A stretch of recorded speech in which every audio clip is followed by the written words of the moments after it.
কোচবিহার পঞ্চানন বর্মা ইউনিভার্সিটির 6 সেমিস্টারের প্রোগ্রাম কোর্সের অন্তর্গত এসইসি বেঙ্গলির সিলেবাস এবং সাজেশন সম্পর্কে আমাদের আজকের এই স্পেশাল ভিডিও। কোন কোন বিষয়গুলি কিভাবে পড়বে সে সম্পর্কেই আজকের এই ভিডিওটিতে আমরা বিস্তারিত আলোচনা করব। কাজেই আজকের এই ভিডিওটি কিন্তু তোমাদের জন্য খুবই গুরুত্বপূর্ণ হতে চলেছে।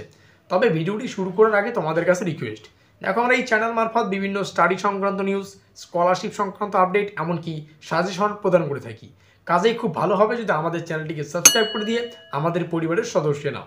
আর দেখো ভিডিওর নিচে যে কমেন্ট বক্সটি রয়েছে তা কিন্তু সকলের জন্য খোলা, তো তোমরা কমেন্টে এটা জানাতে ভুলো না আজকের এই ভিডিওটি তোমরা কোন কোন কলেজ থেকে ওয়াচ করছো।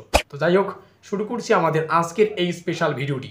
তো ঠিক যেমনটা আমরা আলোচনা করলাম, কোচবিহার পঞ্চানন বর্মা ইউনিভার্সিটির বিএ 6 সেমিস্টারের প্রোগ্রাম কোর্সের অন্তর্গত এসইসি বাংলার সিলেবাস এবং সাজেশন সম্পর্কে আমাদের আজকের এই স্পেশাল ভিডিও। তো দেখো, সম্পূর্ণ এসইসি সিলেবাস আমাদের সামনে রয়েছে। তো সিলেবাস থেকে শুরুতেই মূল যে বিষয়টি ভালো করে বুঝতে হবে, এটা কিন্তু না, এটা জিই সিলেবাস, তো এটা আমরা দেখব না। তো আমাদের এসইসি সিলেবাস থেকে শুরুতেই মূল যে বিষয়টি ভালো করে বুঝতে হবে, এসই কোর্সের সিলেবাস, তার টাইটেল বা শিরোনাম, সেটা হচ্ছে সৃজনমূলক শিখন ও অনুবাদ চর্চা, ঠিক আছে, যার ধার্য অর্থাৎ পূর্ণ মান হচ্ছে 50 নম্বরের পরীক্ষা। আর তার টাইটেল হচ্ছে সৃজনমূলক শিখন ও অনুবাদ চর্চা। আর এই টাইটেলটাকে স্পেশালি বিভিন্ন খণ্ডে বিভক্ত করে আমাদের সম্পূর্ণ যে সিলেবাস তা কিন্তু ডিজাইন করা হয়েছে। আর সিলেবাসের অন্তর্গত প্রথমেই রয়েছে কবিতা রচনা, ঠিক আছে, কবিতা রচনা সম্পর্কে বিস্তারিত পড়তে হবে। তারপরে তাৎক্ষণিক সংলাপ রচনা, সংলাপ, দুই বন্ধুর মধ্যে সংলাপ, বিভিন্ন টপিক তার উপরে ভিত্তি করে কিন্তু সংলাপ রচনা হয়ে থাকে। প্রত্যেকটারই আমরা পুঙ্খানুপুঙ্খ তথ্য এবং সাজেশন আলোচনা করব, সে সম্পর্কে তো আমাদের ঘাবড়ানোর কোনো প্রয়োজন নেই। 3 নম্বরে পড়তে হচ্ছে অনুবাদের পদ্ধতি, যেমন এদের প্রকারভেদ, এদের সমস্যাগুলি, বিভিন্ন অনুবাদ হতে পারে। 4 নম্বরে রয়েছে ইংরেজি থেকে বাংলা ভাষায় অনুবাদ, অর্থাৎ ট্রান্সলেট, ইংলিশ থেকে বাংলায় কিন্তু অনুবাদ করতে হবে।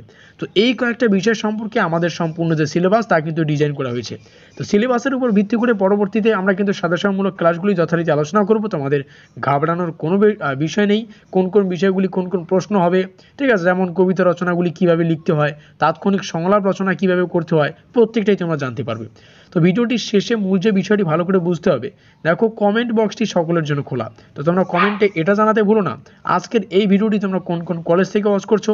ডেসক্রিপশন বক্সে প্রিভিয়াস ক্লাসগুলির লিঙ্ক পাবে, তোমরা সেখান থেকে দেখে নেবে। এর আগেও যথারীতি আমরা বিভিন্ন কোর্সের অন্তর্গত কিন্তু সাজেশনমূলক ক্লাসগুলি আলোচনা করেছি, লিঙ্ক ডেসক্রিপশন বক্সে পাবে, সেখান থেকে দেখে নিও। অবশ্যই ভিডিওটি ভালো লাগলে লাইক করে দিও, বন্ধুদের কাছে শেয়ার করে দিও। তো আমাদের এখনও পর্যন্ত আমাদের পরিবারের সদস্য না থাকলে আমাদের চ্যানেলটিকে সাবস্ক্রাইব করে দিয়ে আমাদের পরিবারের সদস্য নিও। তো আমাদের আজকের এই স্পেশাল ভিডিওটি এই পর্যন্তই।